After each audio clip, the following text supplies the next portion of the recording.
featured images and the secondary logo. So the featured images, this is just what's in your background. So for right now, I have 3 listing photos. So these are pictures that I paid a photography company to take of my listings that I liked, that fit my area, that fit, you know, the types of properties I work with, the types of areas I serve. And they'll just rotate the different pictures. And I'm just kind of clicking until you see all 3 different ones.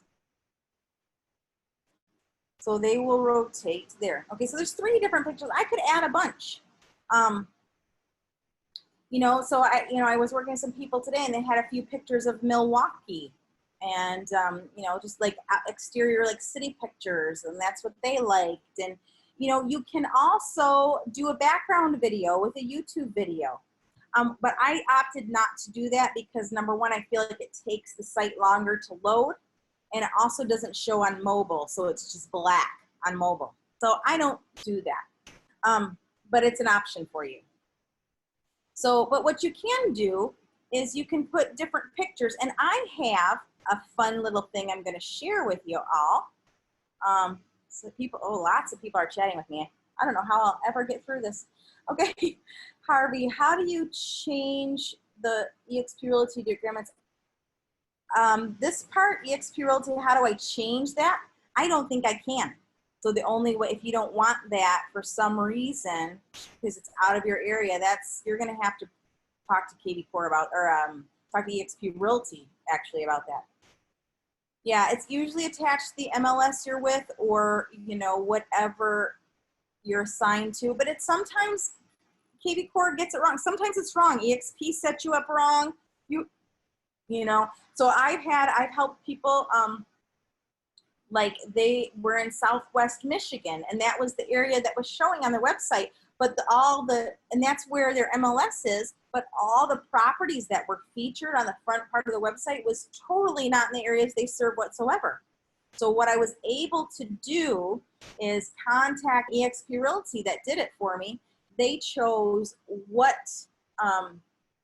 counties that we wanted featured on the front of the page. And what I'm talking about is these types of properties, like the just listed and the recently reduced, these properties.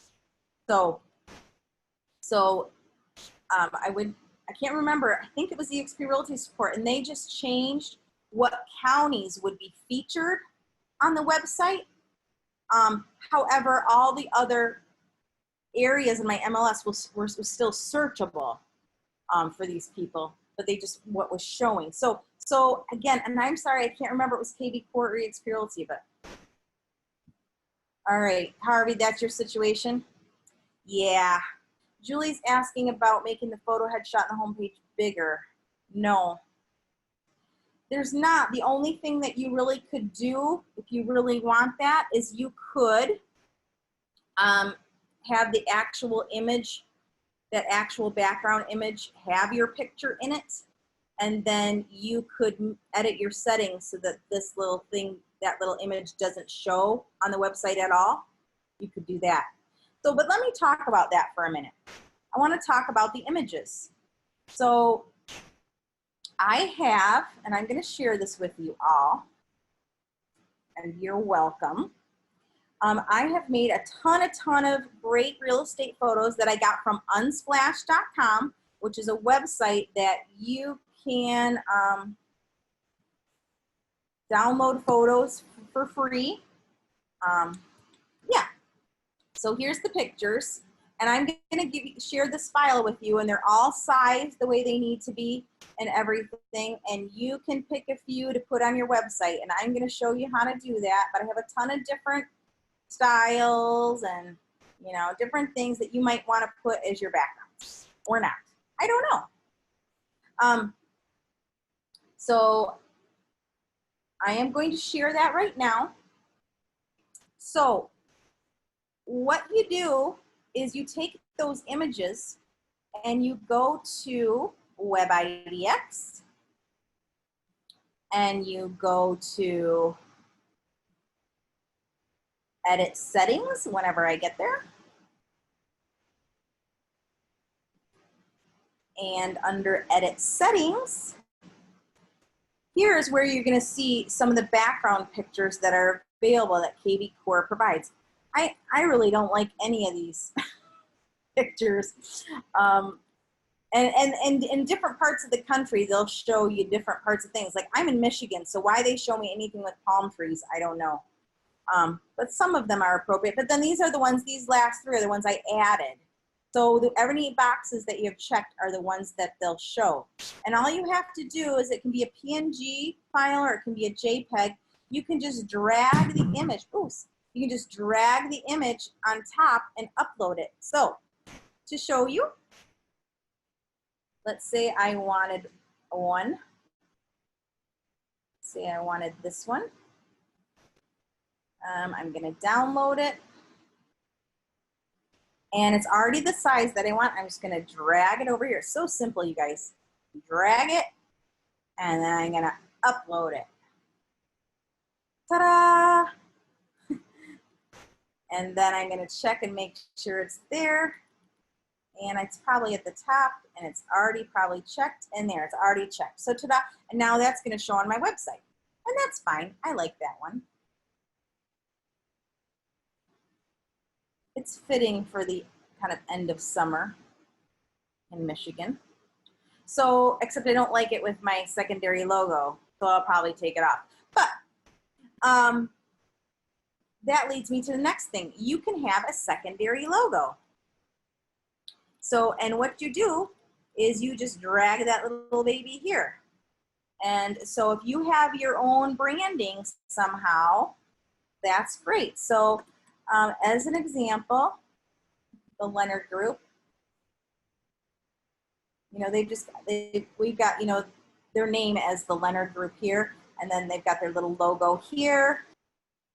Oh, that's a great question, Martha. If you had kvCore with your previous company, how can you recover it? I have no idea. You'll have to contact kvCore and find out. And what you do is you go into your kvCore, click on the little support chat, and send them a message. You know, and if they're not open now, then they'll get back to you tomorrow. I don't know about that. Trish said you can call them. Which tab is the logos under? So what I'm under here, guys, to be able to direct the images and the secondary logo, just gonna take that off, is I went to Web IDX and edit settings. So Web IDX and then edit settings, and that's how I got here. So a couple other things. So I've got a little tool on this document, how to add background images, how to add your secondary logo. I've got this information right here for you that I'm going to be sharing with you. But I just wanted to share with you where I use this constantly, every day. I do a lot of events. I do, you know, all kinds of stuff. This was the this is the image that I did for somebody today. They're in Milwaukee, so I found a Milwaukee photo that I could use. So anyway, what I did is I pickmonkey.com, and you can just create a new image and size it. And for kvCore, it tells you how big the picture needs to be, or what size it needs to be. It needs to be 1600 pixels wide by 650 pixels long. And then I just put whatever image I want there, you know, and so it shows up in that whole size. And then I export it and I upload it. So I have a ton of different images, you know, here, just a ton of different images just that go over the same spot. So it's really simple to do.